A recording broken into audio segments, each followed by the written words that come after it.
Assalamualaikum warahmatullahi wabarakatuh dan salam sejahtera. Saya ingin menyambung perbincangan mengenai status COVID-19, permasalahannya dan langkah penyelesaian. Keadaan membimbangkan, rakyat yang terkesan bertambah ramai, keluarga tertekan, kalangan yang dijangkiti secara positif telah meningkat secara mendadak. Kalau kita lihat rajah mengikut mingguan, catatan mingguan, kes bagi tiap 1 juta Mei 19 2021, India tertinggi diikuti oleh Malaysia. Inilah keadaan kini. Nah, kalau kita tidak anggap ini sebagai sesuatu yang sangat membimbangkan, ini akan menjadi kita sendiri mengundang malapetaka. Jadi saya seru kepada kita semua untuk bersiap sedia, berjaga, mengawal, mengikut peraturan yang ditetapkan. Maka masalahnya adalah kerana vaksin. Ya, kita boleh buat langkah PKP, PKPP, pelbagai langkah-langkah dan sekatan tangkap orang compound. Masalahnya adalah masalah vaksin. Kita berikan vaksin, sampaikan kepada rakyat, maka parah kesan jangkitan itu jauh akan berkurangan dan rakyat akan terselamat. Pada bulan Mac tahun lalu, Mac tahun ini, saya telah kemukakan cadangan 16 Mac guna 1 dos. Ya, dah bagi kepada VIP, bagi pada barisan hadapan, bagilah peluang kepada rakyat lain. Saya sebut umpamanya anak miskin, orang miskin bandar, bila nak dapat? Tunggu berapa lama? Di luar bandar, di desa, di pedalaman, nak tunggu berapa lama? Sebab itu saya katakan beri 1 dos bagi kepada semua. Kemudian dos kedua itu boleh ditangguhkan. Bagi peluang kepada orang lain dulu. 1 dos, selesai 1 dos, tambah 1 dos lagi. Ada komen tentunya daripada yang lain-lain, kononnya tidak saintifik dan tak cerdik. Tapi inilah keadaannya. Sekarang ini kita tahu United Kingdom, India, Singapura, berdasarkan kajian Extended Internal for Vaccination Enhances Peak Antibody Generation for Older People, membuktikan bahawa lebih lama tunggu untuk second dose lebih baik. Maka pada hari ini kami dalam Pakatan Harapan, saya, Saudara Guan Eng dan Saudara Mat Sabu, membuat kenyataan menggesa dan mendesak kerajaan menerima ini kerana masalah vaksin. Apapun temberang yang kita dengar, kenyataannya sangat perlahan, sangat lembab, dan ini akan membebankan rakyat, terutama rakyat banyak dan kalangan miskin. Baik, kita lihat ya unjuran yang dibuat oleh Kementerian Sains dan semualah yang pihak Kerajaan Perikatan Nasional ini tentang penerimaan vaksin. Dibuat kenyataan, kita akan terima bulan April, bulan Mei, bulan Jun, bulan Julai, sehinggalah Disember. Ini kenyataan mereka. Tetapi keadaan yang sebenar apa dia? Dari kajian pasukan yang membantu saya, data saintis dan lain-lain, ini dia yang kita perolehi. Kalau kita lihat yang color orange itu adalah unjuran Kementerian Sains. Kemudian yang biru adalah vaksin yang diterima. Lihat, jarak dan jurangnya besar. Kemudian kita lihat yang merah itu dos ataupun suntikan vaksin keseluruhannya. Dan yang ke bawah sekali, yang hijau, adalah jumlah rakyat yang telah menerima vaksin sepenuhnya, yakni 2 kali dos. Ya. Dan yang paling bawah ialah dos tiap hari. Menteri sebut pada peringkat awal yang saya sebut dalam kesempatan yang lalu 75,000. Tetapi kita sampai dan melihat keadaan yang di sebaliknya.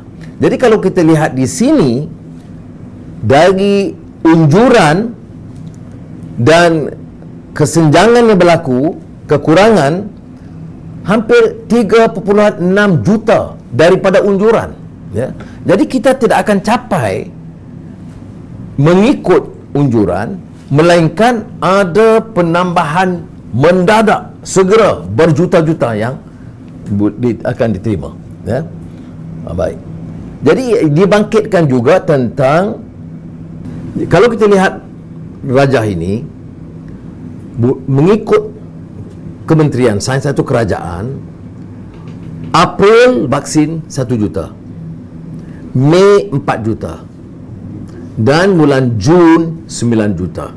Itu unjurannya. Kenyataannya sekarang itu berbeza. Yang dapat vaksin itu jauh lebih kurang daripada yang diunjurkan.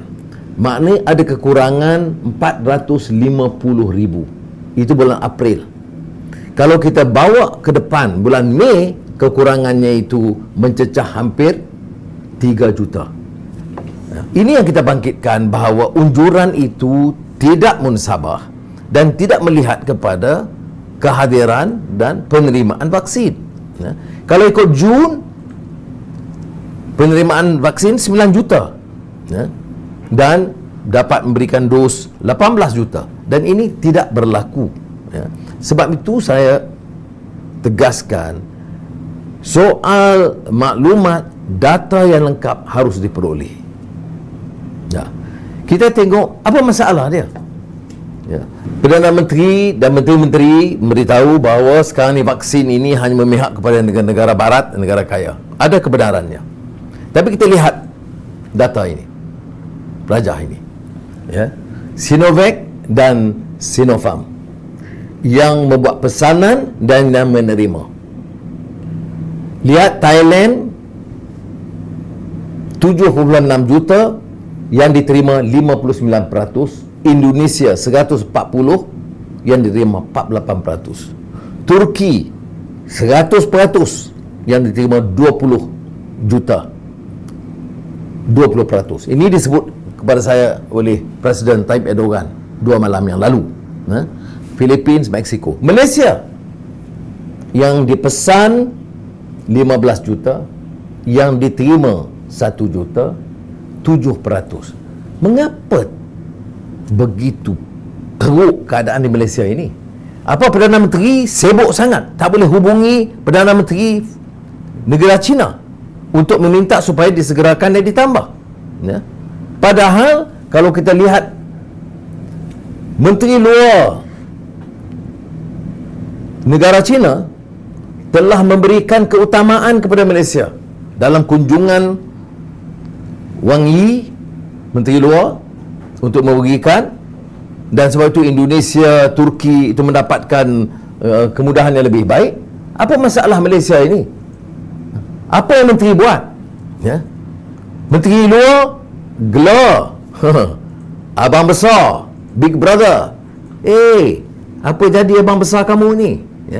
Maknanya kita tak beri tumpuan sehingga kan penerimaan vaksin itu hanya 7% berbanding atau ketimbang negara-negara yang lain.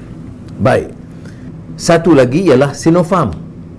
Sinopharm sejak bulan Mac diumumkan, 9 Mac 2021 diumumkan 10,000 vaksin dibawa yang patut terima bulan Mei. Sampai sekarang mengikut kenyataan belum ada kelulusan. Jadi sekarang menteri kata boleh order, sesiapa boleh pesan. Pesan bagaimana kalau kelulusan belum diberikan? 42 negara termasuk Brunei, Kemboja, UAE, Argentina telah memberi kelulusan, kita mengambil masa yang begitu panjang, ya. Sebab itu saya anggap ini kelembaban, ya, kegagalan. Ini kerajaan gagal sehingga rakyat terkorban dan terkesan dari kecuaian, kelemahan, kelembaban dan angkuh. Kalau kenyataan mereka tu terlalu angkuh. Kami tahu semua, kamu salah semua, ya. Kami bersih semua. Walau kita tahu, ya, di antara kami-kami itu memang kami kaki komisen pun ramai juga. Tetapi saya nak tanya sekali lagi, mengapa Perdana Menteri tidak gunakan kedudukan dia, ya, memohon sahabat kita negara China, Presiden China atau Perdana Menteri untuk menyalurkan vaksin itu dengan lebih cepat. Yang berikutnya ialah soal yang lebih utama. Mengapa vaksin dari negara China sangat sedikit diterima ketimbang semua negara lain, ya. Dan kita minta NKRA segerakanlah, ya. Hampir satu dunia dah luluskan Sinopharm. Kajian apa lagi yang kita perlu, ya. Seperkara lain ialah jumlah yang membimbangkan dan kadang-kadang dihebahkan soal pendaftaran. Saya setuju, dan saya di Port Dickson ada kumpulan sukarelawan berikan keutamaan kepada OKU, orang-orang tua yang sukar bergerak. Kita siapkan kenderaan dan sebagainya. Kementerian sediakan RM20,000 kepada semua kawasan parlimen. Saya harap ahli parlimen menyegerakan, ya, menggunakan jentera kerajaan dan jentera sukarelawan untuk meningkatkan usaha. Tetapi jumlah pendaftaran kalau lihat paling tinggi ialah di Selangor. Selangor dapat pendaftaran tinggi itu kerana menggunakan seluruh jentera, ahli majlis, ketua kampung, ya, jawatankuasa masjid, jawatankuasa surau untuk membantu mendaftarkan. Jadi masalah pendaftaran tak timbul kerana berjuta yang dah daftar yang belum pun divaksin. Dan macam di Selangor, jumlah yang divaksin itu paling rendah. Jumlah memang ramai, tetapi peratus itu masih paling rendah. Masalah paling besar adalah di Selangor, di wilayah Persekutuan, Kelantan, Sabah. Jadi kalau pandangan saya, patut kita beri tumpuan dan teruskan ke negeri-negeri lain, Negeri Sembilan, Sarawak, Terengganu dan lain-lain, supaya mereka juga dapat vaksin, terutama di kawasan-kawasan yang mungkin dianggap lebih mencabar. Apa masalahnya sekarang?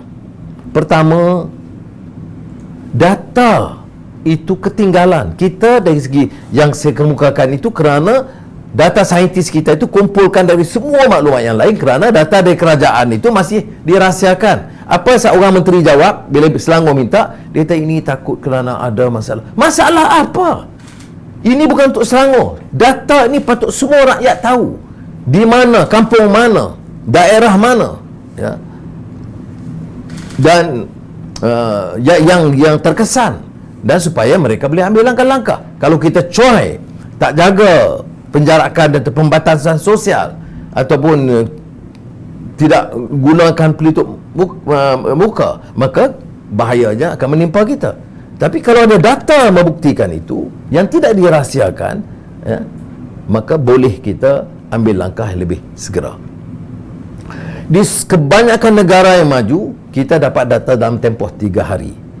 Di Malaysia, kita ketinggalan 2-3 minggu. Jadi data-data yang kita baca ni, ya, kita dapat ni berapa jumlah, kadang-kadang 2 minggu kemudian baru kita dapat tahu, ya. Jadi kalau nak adakan lockdown, ya, PKP yang lebih berkesan, targeted, itu serahlah, ya. Tetapi saya nak beritahu, kalau datanya tak lengkap, kemudian kesihatan tidak lengkap, vaksin dalam keadaan tiba dengan keadaan lembab, semua langkah ini tidak akan cukup berkesan. Rakyat, lebih ramai rakyat akan terkorban dan mati atau sakit teruk sebelum kita dapat tangani, andai kata dapat kita tangani dengan baik. Sebab itu kita perlu apa yang disebutkan strategi pasca COVID, bagaimana menyelesaikan exit strategi ini, ya, dengan 3 tunggak. Satu, penyediaan NPI, iaitu kemudahan-kemudahan kesihatan yang lebih baik dan juga kesihatan, langkah-langkah yang bukan kesihatan, ya. Kemudian fokus sosioekonomi, kerana tiap langkah kita ambil akan membebankan rakyat, ya. Rakyat miskin, bukan saja B40 tapi M40 pun dah mulai terkesan kalau kita ambil langkah, kalaupun dianggap perlu, tetapi kalau tidak menyeluruh, data tidak lengkap, vaksin tidak cukup, maka jenuhlah. Tiap 5-6 bulan kita bicara lockdown, langkah panjang. Maknanya kita gunakan kaedah lama yang lapuk, tetapi tidak ada penyelesaian yang bermakna, ya. Jadi oleh itu saya katakan 3 tunggak itu. Yang ketiganya ialah soal pengurusan kerajaan yang baik dan ketelusan. Maka sebab itu saya insya-Allah akan lancarkan yang saya sebut minggu lalu, papan pemuka, dashboard, ini sebagai langkah alternatif kita. Kita akan luncurkan pada hari Rabu, dan di sini kita akan muatkan semua maklumat supaya rakyat tahu semua, tak ada yang dirahsiakan, ya.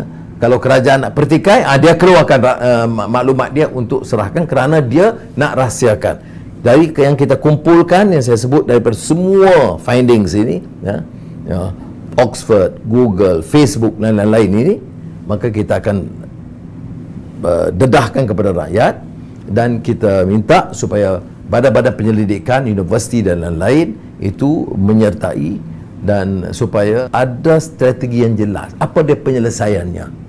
Lockdown bukan penyelesaiannya. Itu langkah mesti dalam keadaan kita terdesak. Tetapi kalau lockdown tanpa penyediaan vaksin, ia akan menyebabkan ekonomi parah, rakyat lebih parah, kebuluran dan kesakitan. Jadi sebab itu saya harap rakan-rakan dapat menelaah dan menghadam apa yang saya cuba sampaikan, ya.